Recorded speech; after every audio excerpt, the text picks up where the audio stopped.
Hello, listeners. This is Lee Price. This is Will Ford from Football 365. And you're listening smartly to At the Bridge Pod, a Chelsea FC podcast, although I would describe it as the Chelsea FC podcast. Magical from Eden Hazard. Mata into a trap pass. What about that? In the middle, it's just behind him, but it's sent in by Hakim. Matic with the ball driver. Matic takes the net off. Palmer, João Pedro, it's three, and Chelsea are running away with the FIFA Club World Cup final.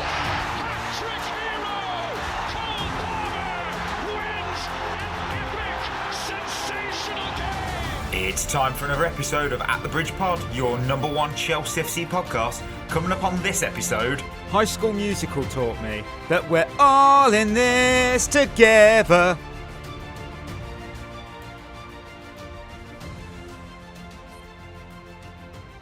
Oh, welcome back, everyone, to another episode of At the Bridge Pod. I am your host, Mike, and I'm joined in this virtual room, roaring with Lion. It is, of course, listener. It's the Mikey and Chris Monday show on a Monday. Chris, what was your moment of the weekend? Moment. I had a couple this weekend, actually. Won the league title on Saturday. I mean, we'd won it before, but we did the medals and trophy lift. That's what matters. Yeah. That's when it's real. I mean, we lost the game. No. Which was frustrating, but it was one of those typical trophy lift days, when no one's really concentrating on the game and they just want it to be over and then to get on with it.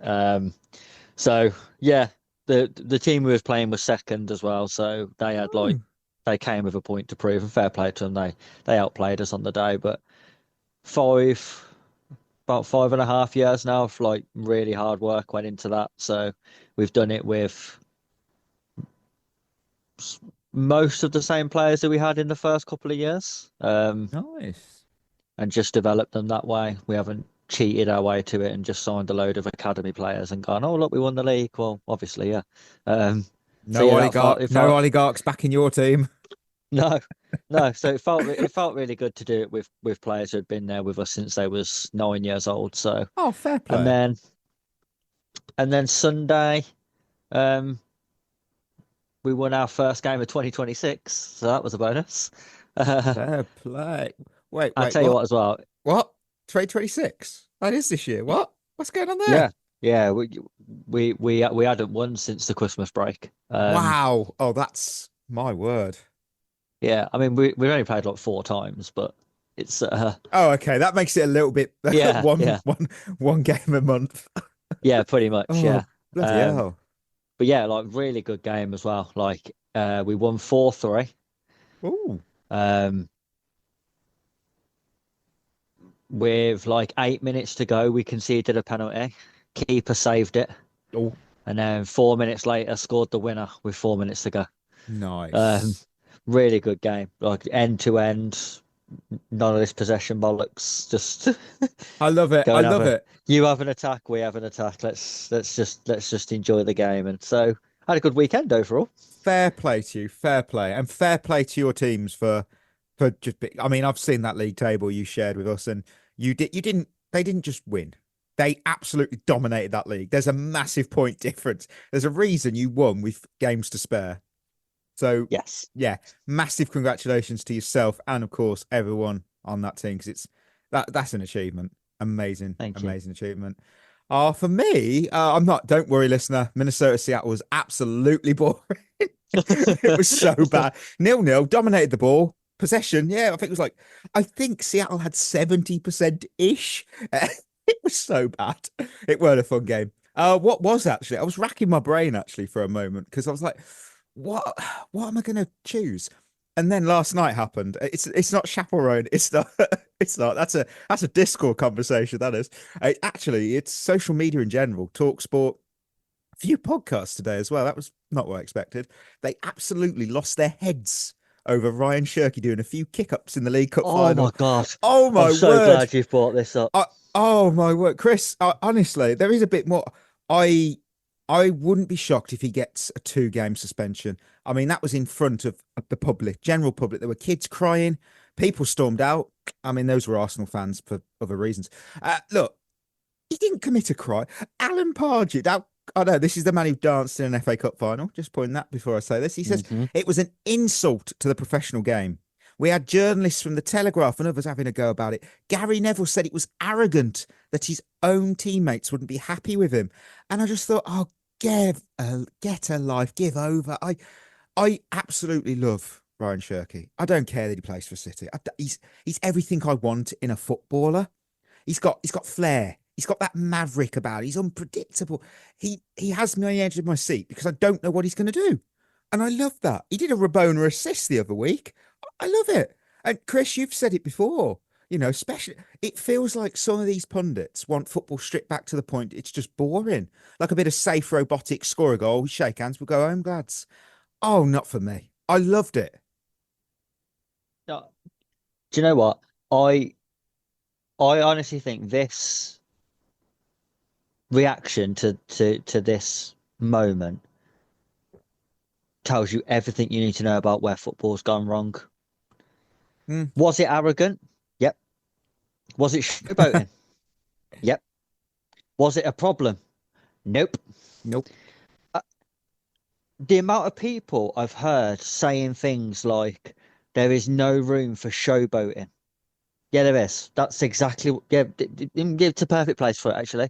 But if you're going to showboat somewhere, do it in a game because that's the point. I honestly couldn't believe it. Like, the ball came to him. He controlled it. Nobody was closing him down. He had like 10 to 15 yards of space. He did 2 keep-ups and then put the ball on the floor and played a pass. What's the problem? I don't understand what the problem is. There isn't. Is it disrespectful? Yeah, probably. He's taking the piss, but good on him. Because you're 2-0 up in a cup final. And Arsenal, by the way, are allowing him to do keep-ups at 2-0 down in a cup final on 60 minutes. If there should have been an outcry from anywhere, it should have been from Arsenal. That's so. fair. What I don't understand is this whole narrative of, oh, it's just disrespectful. Since when is it meant to be respectful? They're opponents. They're playing against each other. Yes. He's trying to beat them. I don't know what you're on about. And it worked because like 30 seconds later, Ben White kicked him up in the air and got a booking. And I thought, that's worked perfectly. He's wound you up. He's got in your head. Yeah. Like, do you remember the Eric Cantona when he pulled the collar up? Yes. The iconic moment I do when he pulled indeed. the collar up. I do indeed. You probably get a suspension for that now. Like, I don't understand. When did we decide that we don't want characters in football? Where we don't want people to be mavericks? We don't want people to do anything out of the ordinary. Well, I do, because I don't want to watch a team full of Jordan Hendersons play football because it's fucking boring. Yeah. Look, where's that where's personality? Where's swagger? Look, yeah. You said Cantona. Obviously, I'm rattling my head here. I've got Gascoigne, Di Canio, Balotelli. I loved Balotelli. He was absolutely mad as a box of frogs. I love the guy. I mean, we share a birthday. There's a bit of bias there, but he was amazing because you don't know what he would do. And I would love, you know what? Give me Samba, give me flair, give me players who actually express themselves on a pitch. But at the end of the day, football isn't just about winning. Some will say, yes, it is. No, it's about being entertained. Yeah. I want to be entertained. If I want to be entertained now, I'll watch highlights of Ronaldinho because I know I'm going to enjoy it. It's funny though, because I think the last 10 years of football has been the biggest decline in football since it started. The last decade of football has been like watching football's slow death. Yes, I can see your point. Because you bring up Balotelli, and it must be about 10 years ago now, maybe more, maybe around 2013-ish time. Do you remember when he scored that goal against, I'm pretty sure it was Norwich at the Etihad, I could be wrong, someone will remember, where someone's gone through, they've had a shot, the keeper saved it, it's popped up in the air, and he's basically on the line, he can't miss, and he puts it in with his shoulder. I do indeed. It was against Norwich. I remember it well. Yeah. So it's amazing. So he scored there with his shoulder, and nobody at the time was like, oh my God, it's disrespectful. He's taking the piss. Oh, he should be banned. There's no room for that in the game. Everyone went, yeah, fair play. That is funny. It's wild. It is absolutely, it's crazy. I don't understand the the outrage for it. I really don't. It's like he's two-footed somebody in the head. Yeah. It's absolutely crazy. What's actually crazier? I've not actually wrote down my Shevva shout out, so I'm going to do these on the fly. And this is This could be interesting. fun. This is very good. Matthew has said it's going to be an interesting Monday podcast to see how Mike defends Sanchez once again, or if he will finally join the other 99% of fans who understand he's one of the main issues. However, the system is more an issue than any goalkeeper. Our insistence on drawing the press too far before trying to play out is not only moronic, as it doesn't work, but it's risky when you have goalkeepers and centre-backs who cannot pass accurately or retain possession under pressure. Fourth game without a winner. Well, Matthew, I would like to say that I'm not going to defend him. I'm not going to defend him Because you can't. I can't. And there's reasons why he were in this state with Sanchez, which I'll bring up in winners and losers. But well, spoilers, it's probably going to just be called losers. But it's just the thing, it is his fault, but he's been enabled to be shit again. John, can we get a not a real game sound drop? Not for any particular reason, but it's been a while and I miss it. You know what, John? You know what? Because you brought it up and because I'm so on the ball today and I've got everything lined up, queued. Here you go. Oh, that's the wrong one. There it is. It's not a real game. We wish it was, but it was actually a real game. We'll be saying that a lot next year. We'll be saying that a lot. Oh, no. Oh, KP, someone give Chris some water. His monologue on Maresca was beautiful, but factually wrong on so many levels. Oh, no. Yeah. That's so cruel. I'd like to, be more specific about what was factually wrong. That's true. Did he beat Manchester City? No. Did he beat Man United? No. Did he beat Arsenal? No. So what was I wrong about? Yeah, you're right. You're right. A lot of people did say you were goated for your anger and your Craig as well. A lot of time for Chris's critique of the signings. You always get praise. You always get praise. Chris, I think it's balanced out now.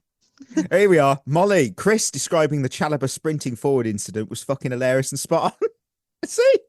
People love it. Fair play. I love seeing that. Absolutely do. Really do. Oh, listeners, thank you, of course, for your reviews, your comments, your support, and your hate. We do appreciate them. So if you want yours read out, head over to Spotify, drop a comment on the episode. We might give you one in the next episode. So with that, let's hit some news. I've got sort of two things. One, I've got to attach on the end with I've got to do it ad hoc. I've literally it's just come out minutes ago. But charcuterie board, what have we got? Well, Chelsea women, they're taking centre stage at the start because we had the Women's Asian Cup. That was decided by a single goal. What a goal, by the way. Micah Hamana, take a bow. Won Japan their third Asian Cup, and it means that for the third time in a row, Australia have lost it in the Asian Cup final. That's a second loss in their own tournament as well. But, we have to celebrate Japan because they were more than worthy winners. They scored 29 goals in the tournament. They conceded one all tournament long. And It also means that they now take top spot in Asian Cup history as the top scorers overall with 394 goals in 87 games. That's an average of 4.5 goals per game. That's just ludicrous. Yeah, don't worry. They've not won even. I think China have got 8 or 9 Asian Cups, which is absolutely wow. Like they've got, and Japan is second with 3. See, like the difference there. It's like, whoa. So congrats to Japan on that. And Micah, hopefully that's going to spur her on for the rest of the season. And then she comes back next year, even, with that flair, because, yes, amazing player. The story, though, that dropped Saturday, let's be honest, it didn't break news. Some people broke their hearts, and I understand. We had Sam Kerr and Millie Bright both expected to leave Chelsea at the end of the season, according to The Athletic. I'll start with Millie, even. I can accept her leaving. I can, because players do move on. Cycles end. And I have said, will we not? Has she been at a peak? I think the thing for me was the why. That's the worry, actually. She turned down a contract talk. She didn't want contract talks. And apparently it's because of the Paul Green situation. I think that's a bit of a warning sign. That's a problem. Because she hasn't left because we've gone, look, you're getting into the twilight years of your career. money, our direction. No, she's gone, nope. And we said this at the time that you do not handle a respected figure like Paul Green so poorly. And that statement as well that was put out, that pathetic goodbye statement on the website, and just expect no consequences, because football clubs, no matter what these owners think, aren't spreadsheets. Their environments, their cultures. And when you damage that, it spreads. And that worried me. That worried me. I think. Yeah, it's a concern that. If you want to say something on Millie before I move to Sam, go ahead. Well, you are right. I can accept her leaving because she's getting older and she's sort of half been sort of phased out of the team. When everyone was fit, you could see that there was a phasing out period anyway with her, and she hasn't had a fantastic season. Like I would say though is that I don't think she should be remembered for the last sort of 12 months. I think people have got to remember her time at Chelsea for the massive success it was for the time before that, Yeah. Because she's in danger of having like the Ivanovic syndrome. I was just going to say that. Yeah, where he was so good, but everyone just remembers he's like really shit last year. And then 16, everyone goes, 17. Yeah, everyone goes, no, I don't think he was that good, Ivanovic. He's like, well, he was. For 10 years before that, he was brilliant. Yeah. If you remembered Ivanovic for his final half season before he goes to Zenit and then his return with West Brom, you would think he was one of the worst players of all time. You would, yeah. But yeah, the fact that she turned down contract talks is a concern. Now, is that her just wanting a new challenge and she knows she's not going to be a first team player in terms of starting every game at Chelsea anymore, and she maybe wants to go and start somewhere for the last year or two of her career, and where she go to someone where she's going to start every week? It could be that.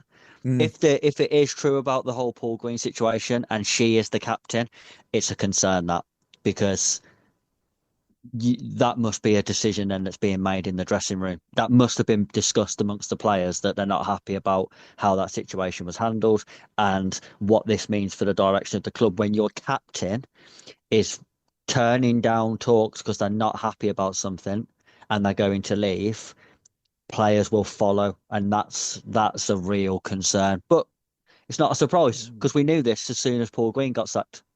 Wow. We knew that this was going to happen. You could see the direction they're going to take us in, and it's not a good one. No. Oh, no, 100%. I fully agree. Sam Kerr, this one feels a little different to me, because part of me does think give her one more year, because she's still delivering. I mean, she's Chelsea's top scorer with 10 goals in, so, you trust her. You trust when it matters, she is there. But then, of course, I understand the argument of she's 33 next season. Football doesn't wait for anyone. No, I know. I understand that. And you do have to refresh, you move forward. So in a way, I understand it. I don't like it, but I understand it. I just kind of think that the real issue, though, for me, isn't players leaving. It's who's in charge of replacing them. Because rebuilds only work when the people doing them know what they're doing. I wouldn't trust this lot to rebuild a Lego set, let alone a dynasty-winning title squad. Yeah. The concern is, like, again, Sam Kerr's another one. You could understand it if, one, we had replacements in the squad already, which we don't. Or two, if you thought, well, we'll go and sign one of the best forwards in the world to replace her. But we won't do that either. So I don't understand the point of it. Like, you look at it now, we've struggled up front all year. And the fact that Sam Kerr is our top scorer should tell you that. Yeah. So, yes, we've got Ramirez to come back, but she's been out for so long now, Ramirez. You don't know what sort of player you're getting back. You don't even know whether she'll have setbacks along the way, other little niggly injuries as a result of this long-term injury, which we see all the time. You see a player come back from a long-term injury and then a muscle goes, because they're not used to it anymore. The body's not in the peak physical condition it was before. So it's a real risk to throw all your eggs in that basket. And I just don't understand why you wouldn't just give her the other year, because if she was performing really poorly, then you'd think, okay, this is a good chance to move her on. But she's not. She's still scoring goals when she plays. She scores. So some players as well, I think they almost transcend what you would normally do with a player. And Sam Kerr is one of those players. And we've had them in the men's team before. You look at Drogba, you know, when we decided to let Drogba go, we replaced him with Fernando Torres and then people like Demba Ba, and you thought, we've really struggled here. It was only when Costa came in that you thought, now we've moved on from Drogba. Yeah, that's fair. It took like 3 years. So, you know what I mean? And even then, we brought him back. Because you still realise, actually, these players are still really important. Around the dressing room, around the squad, their mentality, their experience, all of that stuff is so crucial that you almost can't put a price on it. So I always think with those sort of players, you don't let them go until you are absolutely certain that they are done. Yeah, and nowadays, Didier Drogba wouldn't have even got an interview for the Megastore job, let alone come back and play the full season with us to win a title. Myra Ramirez as well today was linked with their being monitored. She is by Real Madrid. There's no other report saying that she is interested or whatever. It's just saying Real Madrid are monitoring the situation. Now, that's interesting. I don't think Real Madrid have got the money for her, have they? Well, because I know it's miles off it now, but when we signed her, she was a record fee. It was a record. Was it over 500 grand? It was a lot of money for at the time. It was like, and now we're just people are paying over $1 million. It's like, wow, that came out of nowhere. We'd want that money back. Well, you would expect, you would expect. So you're looking at maybe 700k. I don't know if I don't think Real Madrid have got that sort of money. No.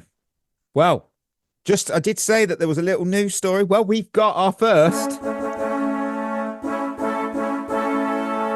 We have a PR brief. Oh, and it is coming from the BBC. It's not Nizar's fault. He just posts, he posts his article. There is no suggestion inside Chelsea. I'm going to do the pundit voice, actually. There's no suggestion inside Chelsea that Rosenior, who succeeded Enzo Maresca in January when he joined from partner club Strasbourg, is in any danger of losing his job, either now or at the end of the season.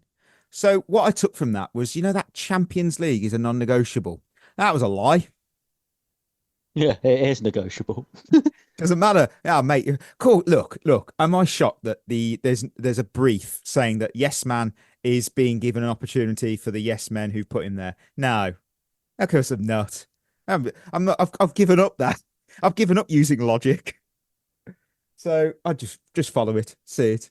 In fairness, didn't they say the same about Maresca like 6 weeks before he got sacked? Oh, it could be the dreaded vote of confidence, couldn't it? So I wouldn't believe anything that these lot say, to be honest. That is very true. Right, so let's go for our first review because we get to head to Kingsmeadow Corner because Chelsea women took on London City Lionesses. Super pass, and they might be in here, London City. Oh, what a save from Hampton, but good win! They deserve that. And Izzy Goodwin from the bench has levelled the game for the hosts of the Den. A super counter-attacking move, and despite the heroics of Hannah Hampton, she couldn't keep the hosts at bay. I didn't realise there was a bit of goal music in that, didn't I? Oh, there's something. London City Lionesses won, Chelsea won. We had top 3 in our own hands, and we threw it away. Oh, my word. What did you make? I've always got winners and losers from the game, but what did you make of the performance? That's a good way to start. Another poor, abject, trying to sit and win with a 1-0 lead performance. I don't understand the approach. I just do not understand the approach that Sonia goes for with this. As soon as we go a goal up, let's just protect the 1-0 and let's let's not try and go and get a second goal. Let's just try and control the game. And I just don't get it. Her substitutions in this game as well, by the way. Why are you changing 3 of your back 4 in a game? Why? That's not smart, is it? Doesn't make any sense. She took Aggie off and didn't bring a striker on. So we played without a number 9 for the rest of the game. And you just think, well, why are you taking out? If you ain't got another striker on, leave her on then. I don't understand. She's doing this thing that, again, it's another modern coaching thing. Oh, let's just play players in positions they don't play. Why? Just leave them in the position they play in. Like, stop trying to make people, oh, well, I'm going to play as a false 9. No, just play a striker as the striker and play your wingers as wingers. It's not fucking difficult. Again, it's being overcomplicated. It's creeping into the female game now as well. Just overcomplicating a football. Just play your players in their best position. Not that difficult. And you do not change 3 of your back 4 in game unless you are having some sort of injury crisis. And that's what she did. And ultimately, that's what cost us. Yeah, I'll praise what I get to praise, and I love doing that because I get to praise the academy. Because Potter and Sawi, I mean, in the middle of all this, in this chaos, injuries, the pressure that's obviously on this team, the academy players, they stepped up, and Lexi Potter again back off a amazing player of the match performance midweek against Brighton. She was involved. Decent game again. Chloe Sawi made her first WSL start, and she's just 17, and she looked at home at that left back role. She wasn't panicked, she wasn't hiding, got on with the job, and then obviously got hooked on 63 minutes, which is her first game. But when your squad is stretched and the pressure is high, because we have to, it's a non-negotiable. You top 3. Young players can sink or swim, and this is a high pressure environment. And ours are doing lengths of this Kingsmeadow ball. So if there's one thing that listeners want to cling to, I would say the future might be all right. The present's a bit of a mess. The future looks all right. Turning to the present, one of our biggest hopes of this team, Hannah Hampton. This is a loss without her. We lose this game. Big saves. Of course she makes big saves. Point blank stops. She kept us in this game. And she was, for me, out there doing overtime while everyone in her back line had clocked out early. Also, literally been taken off the pitch. So they were physically removed and clocked out early. She made 5 saves in this game. She had an expected XG faced of 1.71. Outstanding. She did everything she could to drag 3 points out of this game. And unfortunately, the outfield players left her doing a one-woman showing goal. And her reaction when we conceded said it absolutely all for me. She was like, really? I mean, she put in a top-class performance. I felt her teammates let her down. Also, the manager let her down by making those changes in the back line that unsettled everything. And Hannah, though, outstanding performance, really. And she didn't deserve to be on the... I know we didn't lose. It's one of those that, because of when the goal went in, it feels like a loss. 82 minutes. You've really worked hard for this win. And it felt like a loss in a sense. Other than that, it did, because it's 2 points dropped. That's why. It's not massive. A point gained. It's 2 points dropped. No. So you might as well have lost, because that point ain't going to make a difference. And this was an Everton. This was a London City team that had come off the back of 3 defeats. Of course, I'm getting a little bit scared. I'm getting a bit scared while we're becoming Charity FC. Oh, yeah. Oh, losers. Game management, which you've touched on already. You've said about the defence. I think big one was we're 1-0 up in control the first half. We had chances to kill the game. We didn't. And I know we don't have Maya Ramirez. We didn't also have our top scorer in the squad due to the Asia Cup. We'll have to get used to that next season without Sam Kerr. Second half, though, came. Momentum swung. And it was just backs against the wall. We were in survival mode. What? Corners flew in. Chances were conceded.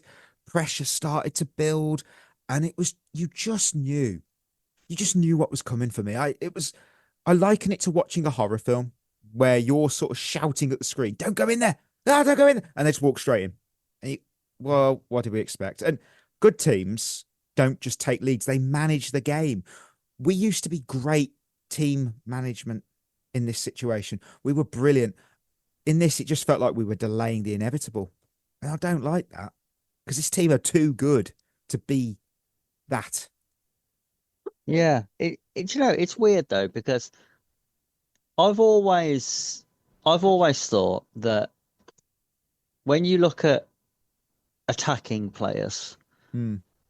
A coach can only have. My belief has always been that a coach can only have a limited impact on an attacking player's output, and Mm-hmm.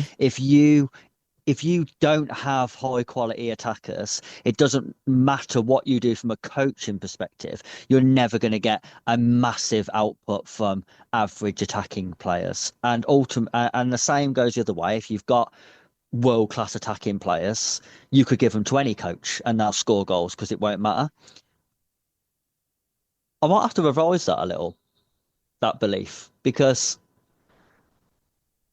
you look at our team under Emma Hayes, everyone scored goals.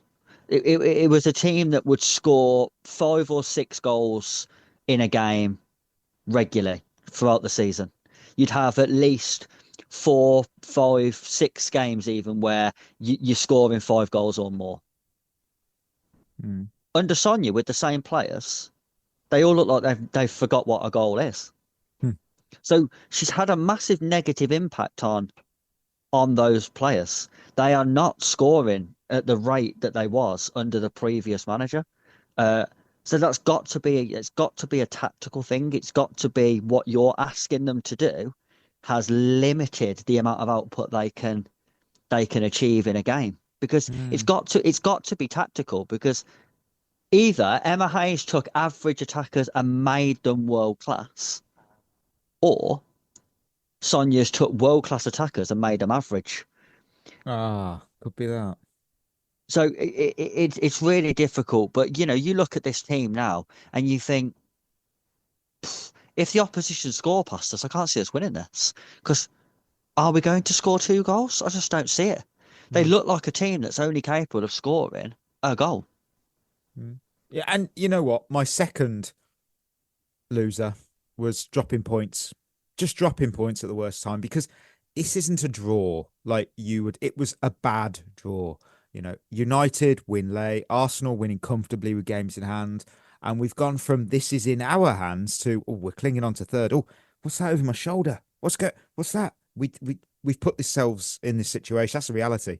Every game now must win, and when we don't win one, it hurts. This isn't about the performance. It's about what it means in the table, And right now, the pressure just went all the way up to 11. And we've also got Arsenal in the Champions League. I think it could be massive this week, not just because of it's Arsenal and not just because it's the Champions League.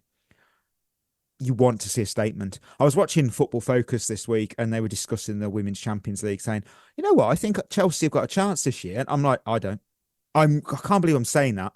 I don't think we'll have a chance. I don't think we have a chance because I haven't seen a goal. I haven't seen goal scoring recently. No. Sam Kerr's coming back, which is good. I don't know if she's going to be ready for the game. I'm hearing that we had 8 players train because of the injuries. I think Bjorn's out. We've got so many. I don't have it in front of me, but the amount of injuries now. I mean, we're going to field a team. I've got it here. Ramirez, Bjorn, Kerr, Charles, Bright, and Carpenter will miss the Arsenal game tomorrow. Well, so obviously 2 from the Asian Cup, so that makes sense.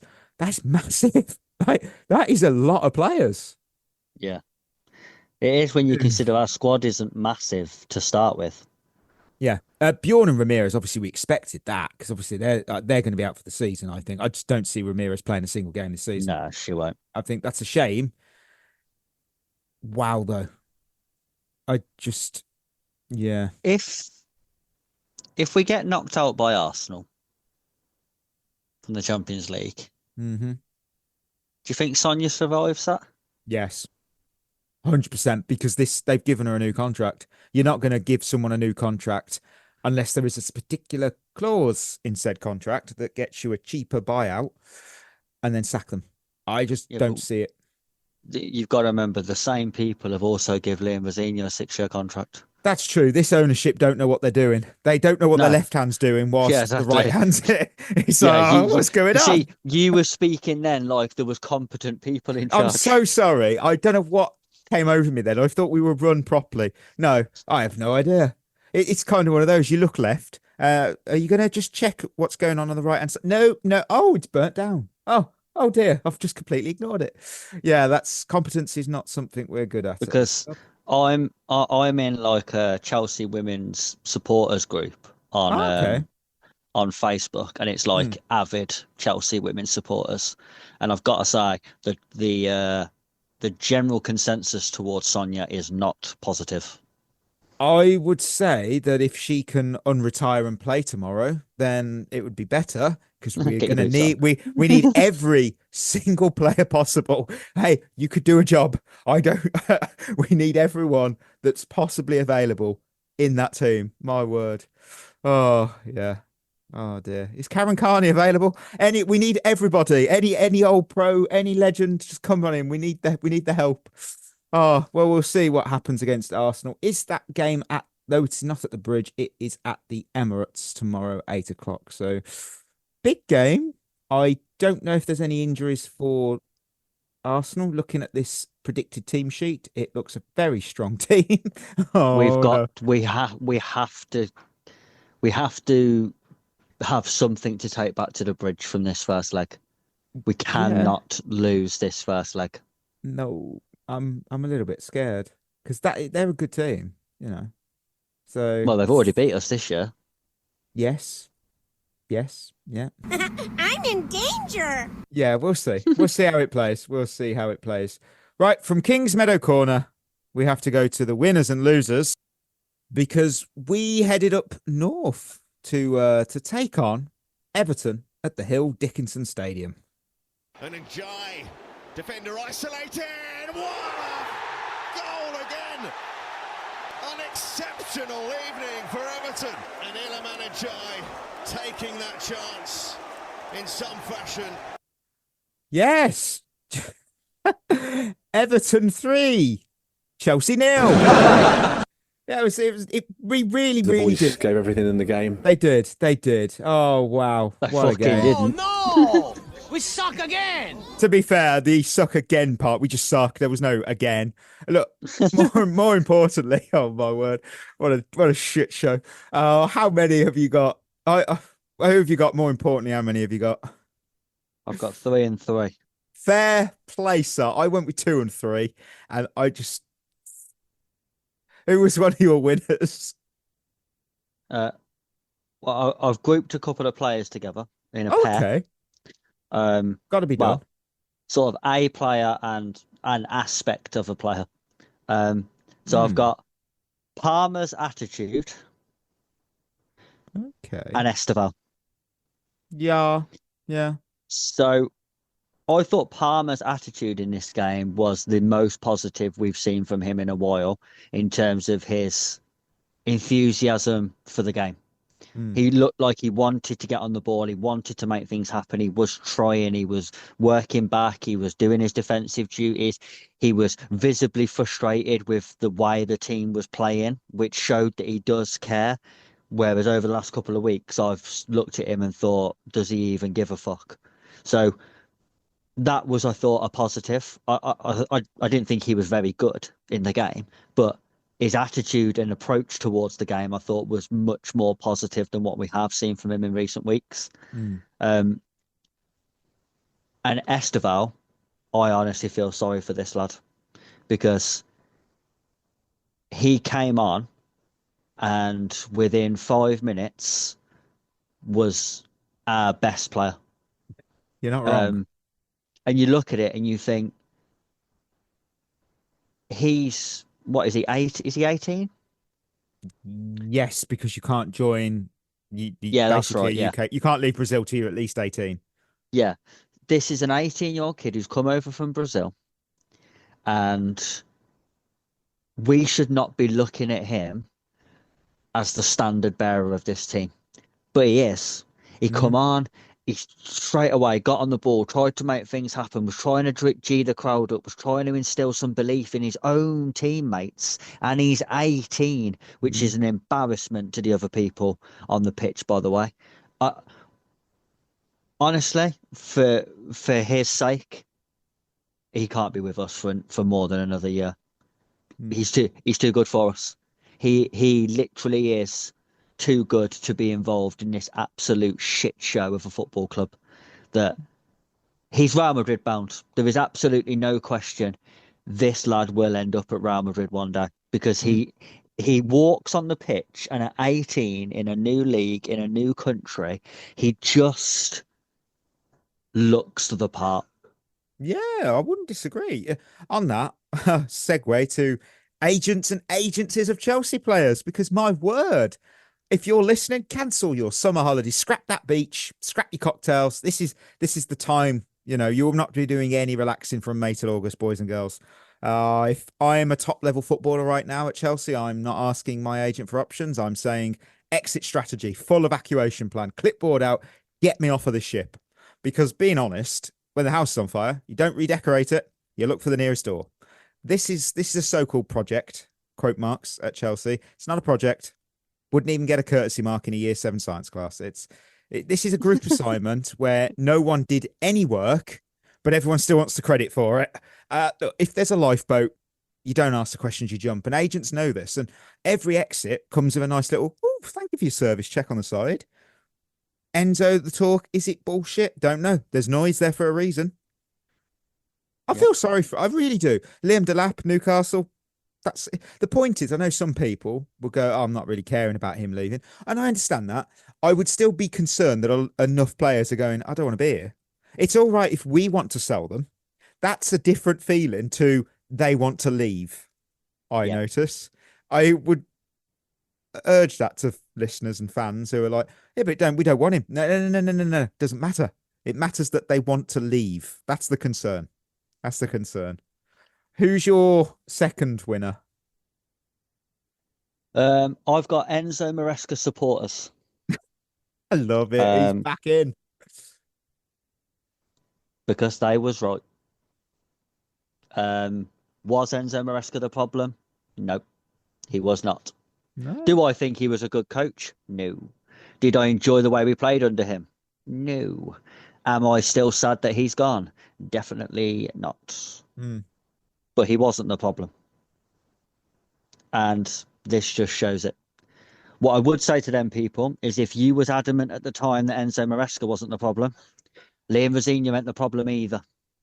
We have got to start looking at the players. Because yes, the owners are shit. We know that. No one above the people who you see on a Saturday know what they're doing at this football club. Anyone who works there Monday to Friday don't know what they're doing. I mean, I'm surprised fans get tickets for games, because I'm surprised the ticket people know what they're doing. That's how bad the club is now, that you're half expecting people to not get tickets anymore because they thought it was digital and it was meant to be paper. But the manager now is working with a group of players who simply aren't good enough. So it doesn't matter who we have in charge. Enzo Maresca, Liam Rosenior, Pep Guardiola, Diego Simeone. Doesn't matter. These players fundamentally aren't good enough. And yes, they've all had moments where they have been good enough. But when you are actually judging a player, you are judging them over a consistent period. And we have seen this same group of players now under 3 different managers all fail to perform. So those people who were saying at the time Maresca wasn't the problem, they was absolutely right. And they're being proven right every week. Yeah, I totally agree. On that, 7 games to go. 7. That's all you got. 7 more Premier League games until we can finally close the book on this absolute fever dream of a season. And listeners, I know you're counting it down. It's the last day before the summer holidays. Don't worry. Don't worry. Because let's be honest, the off season is where we thrive. We enjoy it. There's chaos. There's always rumours. There's nonsense debates. There's 85% here we goes that just go nowhere. There's also topsoil for sale. Natural. I love it. The season has been an absolute chore. And the off season is always, yeah. There's no double season this year, so you can actually Thank enjoy and God. watch the World Cup, which has its own political issues going on, to say the least about that. Oh, you can watch the World Cup if you want to stay up till 3 a.m. to watch it. That's also a thing. Look, we're getting closer to freedom. We're getting closer to freedom, and I know that's important. Chris, who's your final or second, third? Yeah, winner. Yeah, final winner. Brighton. Oh. I've got Brighton on here for 2 reasons.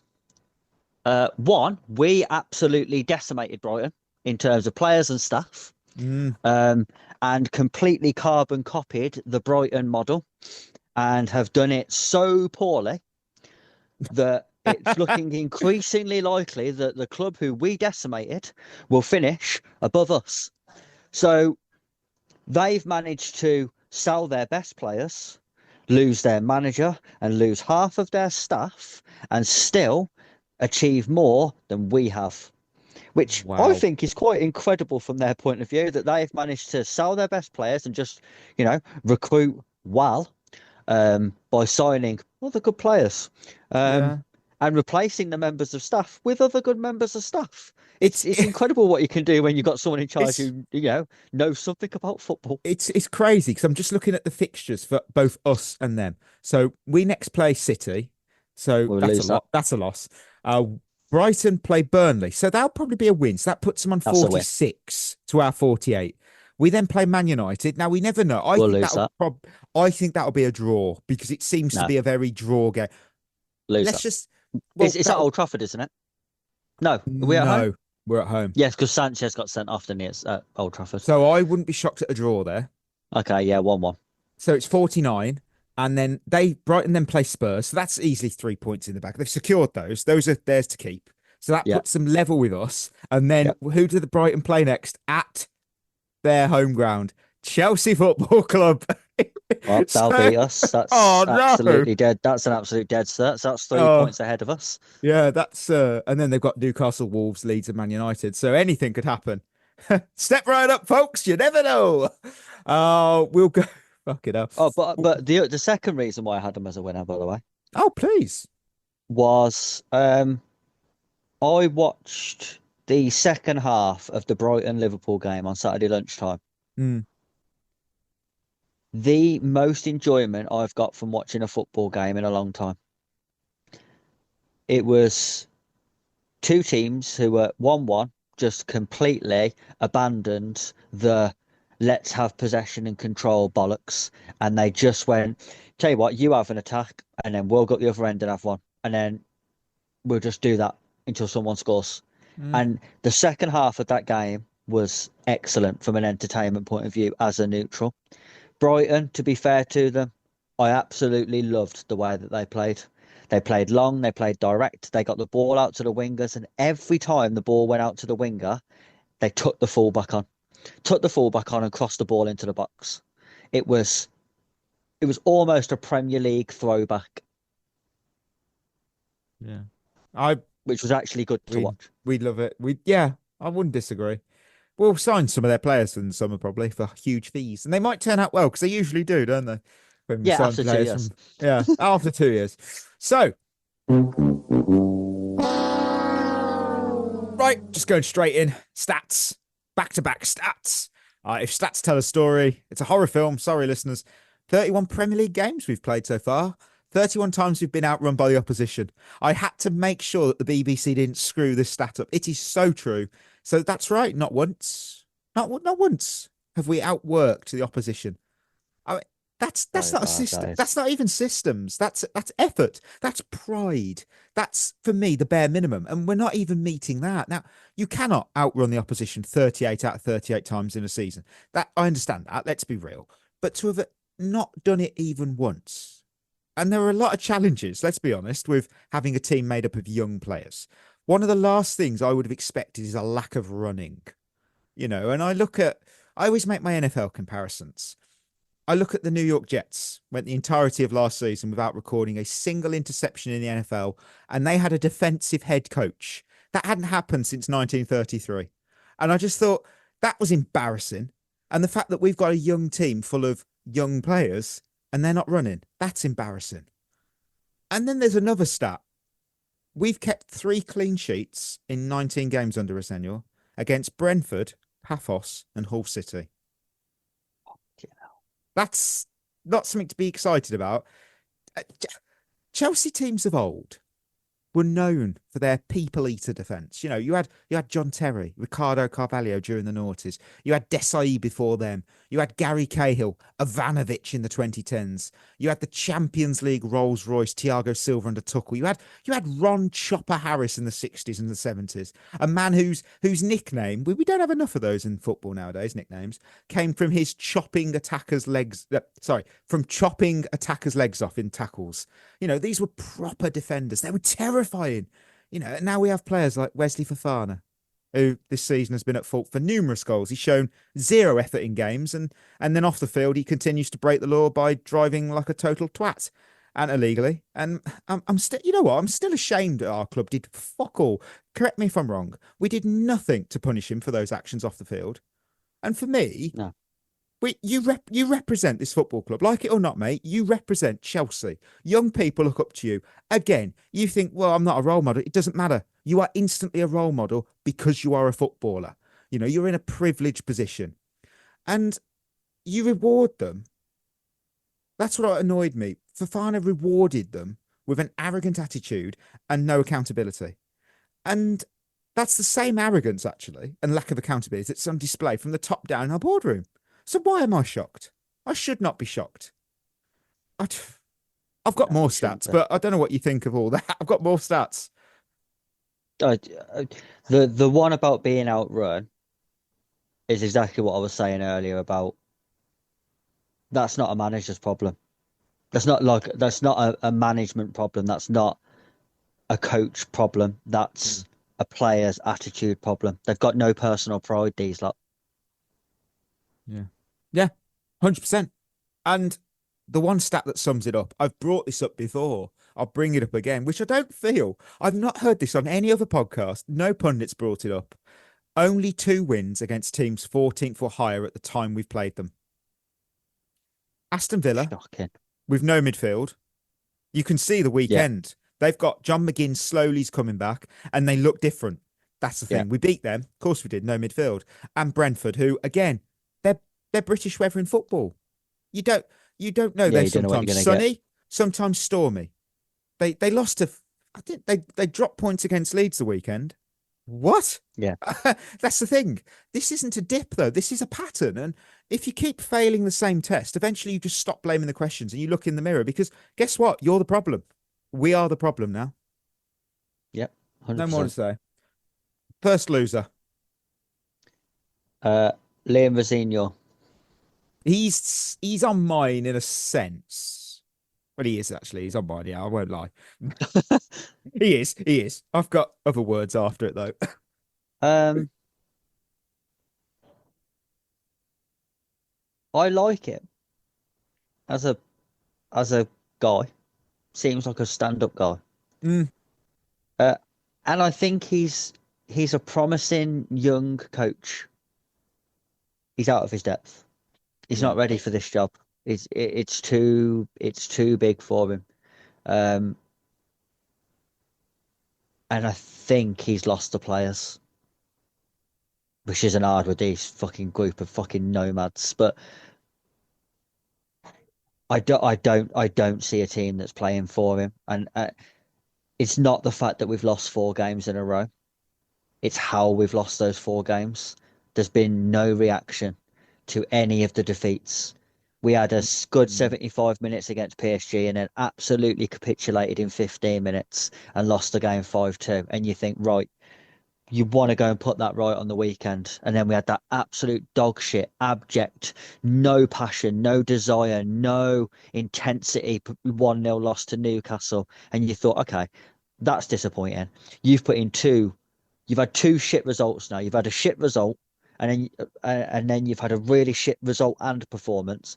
You've got to turn this around. And then within 15 minutes against PSG, you're 2-0 down, you lose the game 3-0. No reaction. You have your worst ever Champions League knockout phase defeat, 8-2 on aggregate. You go into Everton, who had won 2 of their last 11 home games, by the way, going into this game, and you think, right, now we need to see a reaction.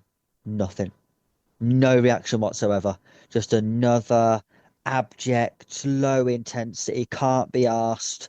Oh, look, performance where we look outclassed, and we don't look like a Premier League team.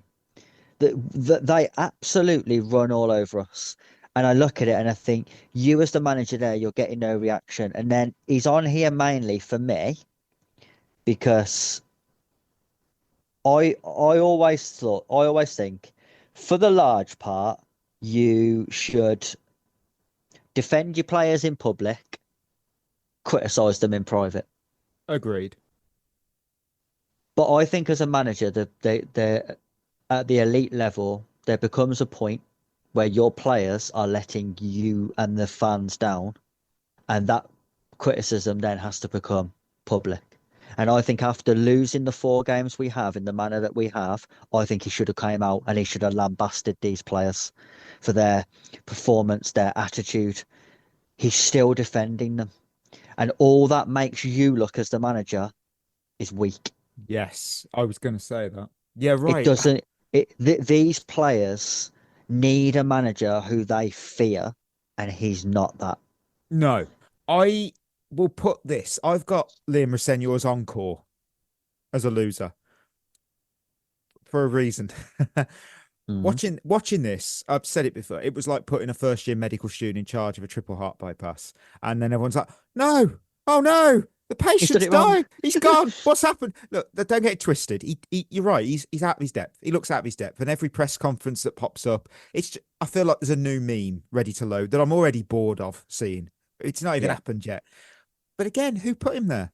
Because if you're going to blame Rosenior, and he's got reasons to be blamed for, you might as well just blame a junior solicitor. You've put him in charge of a high stakes case, and it's collapsed around him, and you're having a go at him. Well, really, you're blaming the wrong person. You know, his comments as well, they're not helpful. We're aligned. There's exciting times ahead for Chelsea.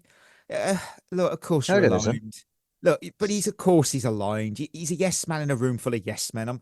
You're in an echo chamber. I'm not stupid. You're going to say that. And exciting times, though, I think, to this fan base right now with a straight face, that's not optimism, Matt. That's tone deafness.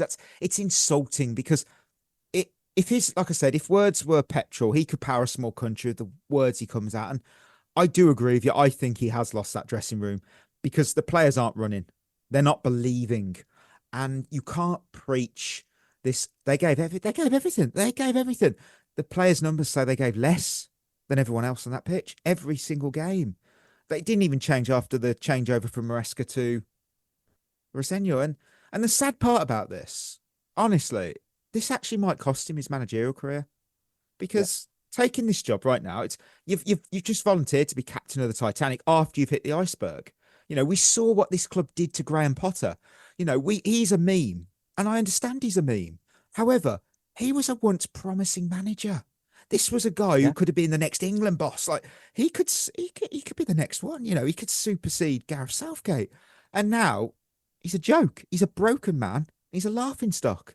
That was a promising manager. And for me, when it comes to Rosenior, the encore's done for me. The curtain's fallen, because I'm not going to put him on my losers list anymore, because it's not all his fault. He's in a shit situation. And at the end of it, he might not even get a payout with how they structure contracts. But overall, though, no one wins here. Absolutely no one is coming out of this looking good. It's just shit. It's shit. Who was your next loser? All of the players. But Esteval. Yeah, except for Esteval. And the ones who aren't being given any game time. Congratulations, Gargos Lenina. You've got there. Every other player. This group of players are an embarrassment. They're an absolute joke to this football club. I am fed up now of seeing people continually defend these players when they don't deserve it. I don't think at the moment we've got a player who deserves the backing of the fans at all. I honestly don't, because I look at them and I think, okay, You got Robert Sanchez throwing him in his own net. Then you got Jorgensen, who comes in and does the same. You've got Reece James injured again. And even when he wasn't injured, sometimes he was brilliant, sometimes he wasn't. And then he comes out and says stupid things like, oh, well, yeah, it's disappointing. We just have to move on to Newcastle. And then goes and loses to Newcastle. Yeah, brilliant. Great leadership there, mate. Cheers. Then you got Wesley Fofana. Shouldn't be. I honestly, if I was the manager, I wouldn't have Wesley Fofana on the bus, let alone in the team. He is absolutely shit. And his attitude is fucking horrendous. That's my problem. We joke about it on the pod, but it's serious shit that he's done off the field. And it's like, doesn't matter. He don't care.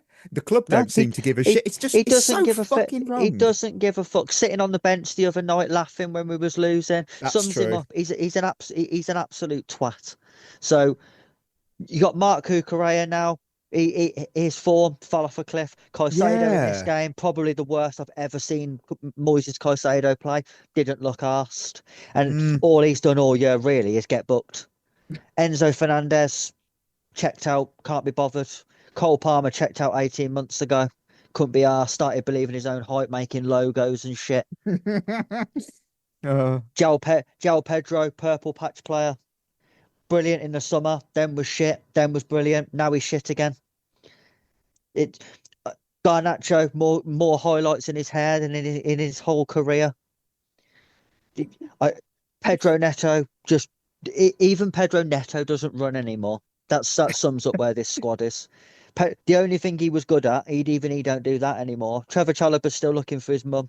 Oh, I just there isn't a single player in this squad at the moment who, if we seen them sold, I'd care about, because they're all bang up, and we've all done it, and I'm as guilty as this anyone. We've overrated these players for far too long. Every single player. When we did that thing a few weeks ago about fairly rated, underrated, overrated, yes. Every single one in our squad should have been overrated. Every single player in our squad's overrated. We like to believe that they are these world-class players, but they're not. They're players who have world-class performances once every 6 weeks. They might string two together if you're lucky.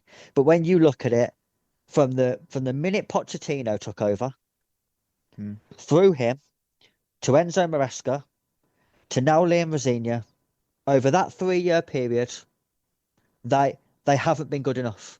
None of these players have been consistently good enough.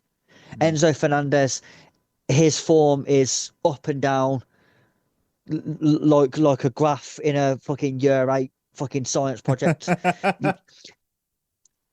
Caicedo, again, this year was absolutely brilliant. Got sent off against Arsenal, hasn't recovered. Been absolutely awful since, aside from the occasional one game here and there. We haven't had a consistently good player over a 2-year period. Not a single one of them has been good consistently for 2 years. They're not good enough. None of these players are good enough. And if you want to go and win things, you won't do it with these players. That's the reality. Some of them are good enough to be carried by other players. So I think you could have Caicedo, Enzo, Palmer, Cucurella, Reece James in a title-winning team. But they wouldn't be the players who won it for you. It'd be the other players that you've added to it. Those would be the players who win you the league, and those lot would just be along for the ride. We haven't got players good enough to go and win trophies. They're just not good. Their mentality is awful. As soon as it gets difficult, and we've seen this now year after year after year, as soon as it gets difficult, they give up. Or even worse, they try and act like they care by pushing people or getting sent off or acting like they're really frustrated. You're not frustrated. You don't give a fuck. If you did, you'd play better. And you'd certainly run more. So you having a scrap in the 90th minute does not make me believe that you really... That you really care. Yeah. Because you don't care. Because if you cared, you'd be running more than 6 kilometres in a game. Yeah, you're not wrong. I hate that. It's always the way with Chelsea. We saw it years back when we had Kai Havertz. It was like, oh, there's a fight going on. Yeah, because we're losing, and it's like, I'm going to lash out. It's like, my final loser. Matthew, you touched on it. It's Robert Sanchez, but it's Robert Sanchez's confidence. Because if you open the diary, You can find, I even did it today. I could find the date, March 4th. That's when Robert Sanchez's confidence was publicly executed. Before that, I'll stand by it. He was a top 5 in the league. He was pushing top 3. Someone's going, he's not.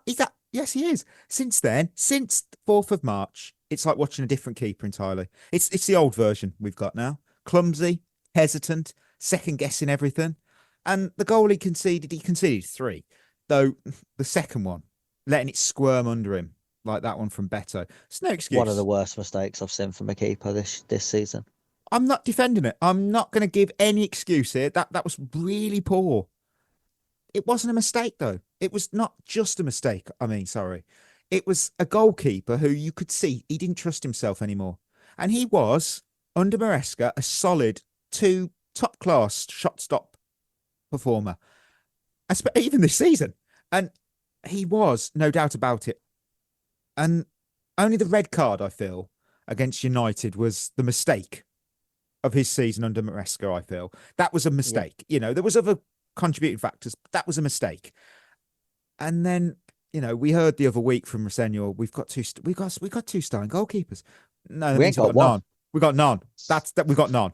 Because if you've got 2 number ones, it's like they say in the NFL, if you've got 2 starting quarterbacks, you've got no starting quarterbacks. Once a goalkeeper loses their confidence, you're rebuilding a house on sand. You've got every save, it's a bit shaky. Every mistake, it's a bit inevitable. We're not watching a dip in form anymore, Chris. We're watching a collapse in his own belief, and it's sad because it was so avoidable. So avoidable. I've got some thoughts on Sanchez. Yeah, please. I do think Liam Rosenior is responsible for Sanchez suddenly going so shit again. Not for the same reason as you do. I think if you look back, Enzo Maresca came in and he wanted to implement this play out from the back style with the goalkeeper heavily involved in the build-up phase. Famously said, if Robert Sanchez kicks it long, I'll sub him off. Yeah. And Robert Sanchez was absolutely shit at that time. And everyone wanted him out of the team because he kept kicking it to the opposition. Do you remember? Yes, kept I passing do. to the opposition all the time. Yeah. And then, to his credit, Enzo Maresca thought, I want to do that, but that keeper can't do it. So I'm going to give him license to, if you're in trouble, you can kick it long. And that's what Sanchez started doing a lot more of. And then all of a sudden, he became a much more confident goalkeeper because he wasn't giving the ball away all the time. And he's always been a decent shot stopper. So he was just doing the things that he was good at, and his confidence grew, and he became a much better, more confident, more reliable, consistent goalkeeper. And then Rosenior's come in and told him, no, you need to start playing out from the back again. And now we're seeing the old Robert Sanchez again, who doesn't look confident, looks very nervy, looks like he's going to make a mistake every time he's anywhere near a football, which then has a knock-on effect to his shot-stopping ability, because like you said, he's not confident, so he's second-guessing everything he's doing. That's on the manager. Yeah. Why are you trying to get a player to do something that he can't do? He can't do it. He's not good enough. If he was, and I keep saying this about goalkeepers, if goalkeepers was good enough to draw a press in and find line-breaking diagonal passes, they'd be playing in midfield. They wouldn't choose to have been a keeper then if they was that good on the ball. So stop trying to make midfielders... Stop trying to make goalkeepers play like midfielders. They're not midfielders. They're You're going to love Mike Penders. For a reason. You're going to love him.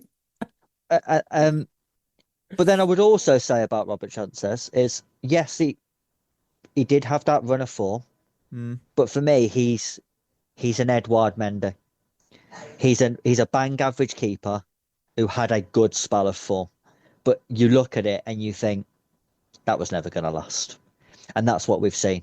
He's just reverted to type. He's back to what he is. He's a bang average goalkeeper. Breaks my heart. I thought, honestly, if we will do player rankings this Thursday, he would have been in the top 3. A few weeks ago, he'd have been in the top 3. Before that shit storm of the 4th of March. He won't even be in the top 5. He can't be, because if I did, I'm just lying. I can't do it. And it's amazing what can change. It really can. Right, let's drop these emojis. I've got one more. So loser sorry. Who's your final loser? There's so many here. Yeah. I've got luck. Okay. We are playing absolutely shit. There's no doubt about that. Performances aren't good enough. Managers not good enough. Players aren't good enough. But I do think there's an element at the moment of when it rains, it pours. It feels at the moment like every time we give the opposition half a chance, they score. Do you know what I mean? No, no, I totally understand. Like you look at the second leg against PSG. Ball goes long. Sarr makes an error, gets his feet tangled up. The ball hits him. They score. 10 minutes later, ball comes in.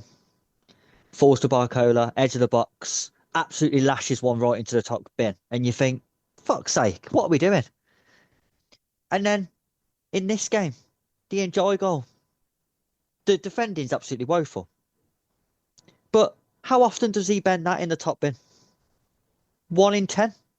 He's not a massive goal scorer, is he? Let's be fair. No, he doesn't that is score an true. abundance of goals. And he's wrapped one in the top bin. And it just feels at the minute like every time we give the opposition even a sniff of scoring a goal, they put it in. And then I watch other teams make mistakes, and you think, we made a mistake like that, and we didn't, and the opposition scored. You've made the same mistake, and they didn't. Like I watched the Liverpool-Brighton game, and Liverpool's defence made 3 or 4 mistakes. Brighton missed all those chances, and I thought, if that's us, they're 4-0 up, because all of them will go in. And it wasn't down to anything Liverpool did in terms of like good recovery defending or good goalkeeping after that. They just missed the chance. And I thought, why isn't that happening to us? Why aren't we having that game where, yeah, we're giving away chances, but the opposition keep missing? At the moment, it feels like everything is against us. And most of that is down to our own doing. But you have to look at it and think, if every time we're allowing someone to have a shot from 30 yards, they're putting it in the top corner, you know, we're on to a loser here. Oh, emojis. You know what? I originally had the shrug, and then I thought, I'm going to go with the zebra. Because I feel the pop punk band Zebrahead said it best when they sang, ignorance is bliss, but it can't get worse than this. It can. It can. It can't. I can't do this, Chris. It can't get worse. You wait until we get knocked out on penalties by Port Vale. Oh, that'd be even worse. I could stand being beaten 1-0. It's over in 90 minutes. But to go out on penalties. Oh, no. What have you got? I've got the exit sign. because that's what our players have done. They've just checked out now on the season. They've got that's another season done. Let's get to this World Cup then. That's all they care about now.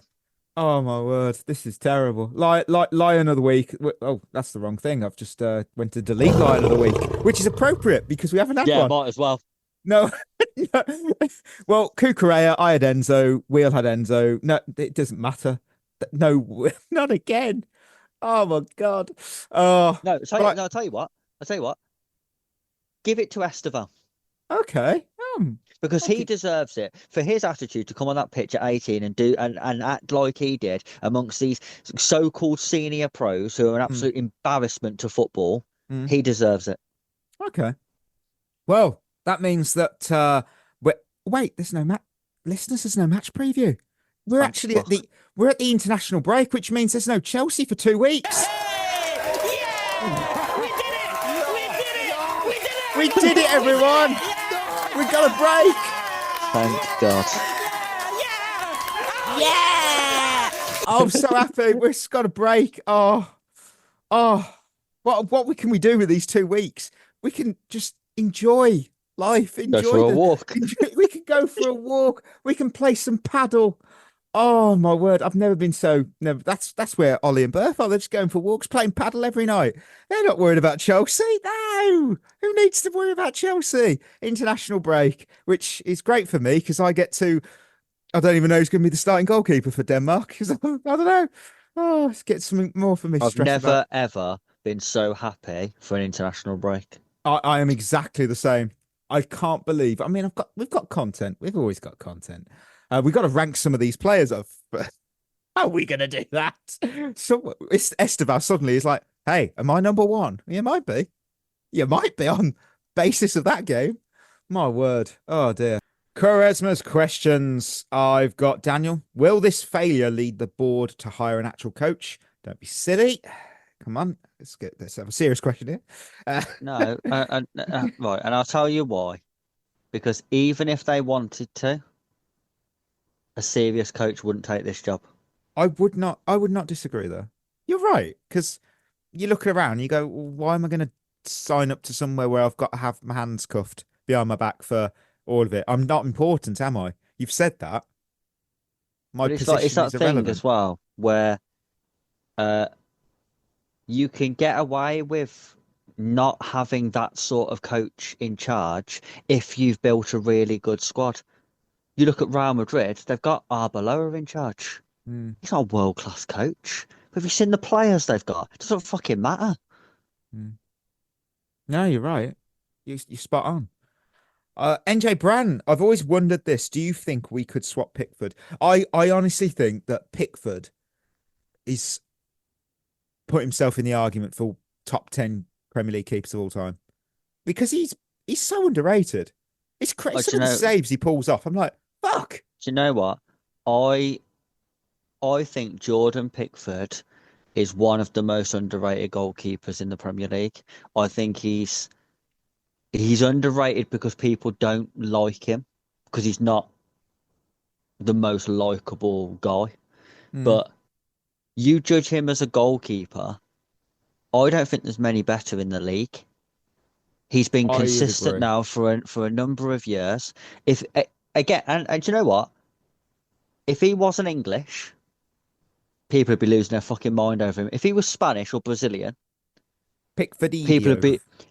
People would be willing to spend 100 million on him. Jordao Pickfordinho. Yeah. That's how crazy it is. Because to be fair, he has been outstanding for England now as well for years. He's never ever let England down. No, I think he's a top keeper. Yeah, I think he's a really, really top goalkeeper. Yeah, if he was exactly. If he was Spanish or Brazilian, Jordao on the back of his shirt, he'd beat everyone. Everyone would want a bit of Jordao. Oh, yeah, they would. I have got a really good question here, and I'm trying to zoom in because there's no name on it, and that's really annoying me. Who sent me this question? Because it was a really, really good question. Let me go on the Instagram comments because it was so good who sent it in that I want to give you your name. Who was it? Please tell me. Who was it? I don't think I'm going to find the name. I'm really annoyed. I'm so sorry, whoever it is. I'll try and find it whilst I'm reading it out because it was so damn good. And they put, what alternative reality from all these appointments where a different coach was selected would have avoided this downward spiral with Blueco? Behind is a list of the rumoured options Jem and I put together, but others are fair to include. So when we had Graham Potter in 22, there were reports indicated we wanted Poch or Zidane. I think I still don't trust Zidane as a manager. I'm sorry. I think he's a vibes guy. He's not a manager. Zidane wouldn't have worked because Zidane is a good manager in a vacuum. So he was a good manager for Real Madrid, for that squad at that time. But you put him in a different environment away from Real Madrid with different players in a culture that he has to build from the ground up, he'd fall flat on his face. Yeah, I fully back that. I'm not convinced by him at all. So, yeah. And then Mauricio Pochettino in 23. We were linked with Nagelsmann, Luis Enrique, and Vincent Kompany. Which, in hindsight, bloody hell, Kompany. We all mocked him. He's done all right. He's at the best club in Germany, so that does help. Yeah. Again, is it hard to win games with that Bayern Munich team when you've got Harry Kane scoring 40 goals a season? You make a strong point. Yeah. I'm telling you right now, it's a really good question, but the reality to this question is, it wouldn't have mattered. You don't think? It wouldn't have mattered, no, because all of these managers eventually would have got annoyed at the way that the system works, and they would have left. Well, yeah, because because they wouldn't have been given the players they wanted to succeed. Yeah. And we now go to Maresca, who we still remember, he wasn't actually sacked. He pretty much walked. So, Enzo Maresca, 2024. Kieran McKenna, Thomas Frank, De Zerbi, Sebastian Hoeneß and Vincent Kompany. I think none of the... I love Frank. I think Brentford, amazing. We all love Brentford. But we also have seen that the manager doesn't act that... Why have Bluco not bought Brentford? Brentford don't really need a manager, do they? Let's be fair. No, that's true. It's just like... Same with Brighton, isn't it? Yeah. They just got a system and it works for them. But it's also down to the fact that those clubs don't have to handle expectation. That's the thing. So, like when you take a manager from Brentford, like when Thomas Frank left, the expectation suddenly at Brentford went down to we'll be happy to stay up. So whoever comes in to replace him doesn't have to handle any expectation of that football club except for stay up. So as soon as they get to sort of mid-table, the fans are absolutely buzzing. They're like, oh, it's been an absolutely brilliant season. The energy around the place is really positive. When you're at a club like Chelsea, that doesn't work. When a manager leaves, you come in, you're still held to the same standard as Mourinho was 15 years ago. They're still saying, well, eventually we want you to win the league. And you're walking as a manager, look at the squad and go, that can't win the league. Yeah, but the expectation is win the league. Yeah, but I can't win the league with that. So no matter what you do, it's never going to be good enough. That's why teams like Brighton and Brentford seem to have no transition when they lose players or managers. It's because the expectations aren't there. The expectation levels aren't there. Whereas at bigger clubs, it is. So it's a much harder transitional period. Yeah, I fully agree. Absolutely agree. Well, that's another winners and losers in the books for 2 weeks. Oh, listeners, we'll get there together. We somehow got to rank these players on Thursday. So that's going to be fun for us. Should I put as much effort in as our players have this season? Oh, we'll see. We're at the end, obviously, of another episode. Thank you, of course, for tuning in. And before we go, don't forget, proudly partnered with Head in the Game, mental health charities and football support wellbeing and community. You can find out more at headinthegame.co.uk. And on that, treat yourself well. Football, I know it's our escape. We love it. And it's not been great recently. But don't, hopefully you're not, relying too much on football. There's so much else that's not just what the shit that Chelsea serve up. It is upsetting. It is frustrating because we all care about this club. We really do. There's more to it. There's the community. There's the friends we've made going to the games, talking online, the Discord as well. Chelsea have made many amazing friendships. So yeah, just look after yourselves out there. Look after yourselves. So we'll be back Thursday. We've got player rankings for the first time in 2026, I think. So yeah, with that, that'll be us signing off. You've been listening to At The Bridge Pod, a Chelsea FC podcast. Follow us on Twitter and Instagram by searching for At The Bridge Pod. And if you're listening on Apple or Spotify, leaving us a review is always appreciated.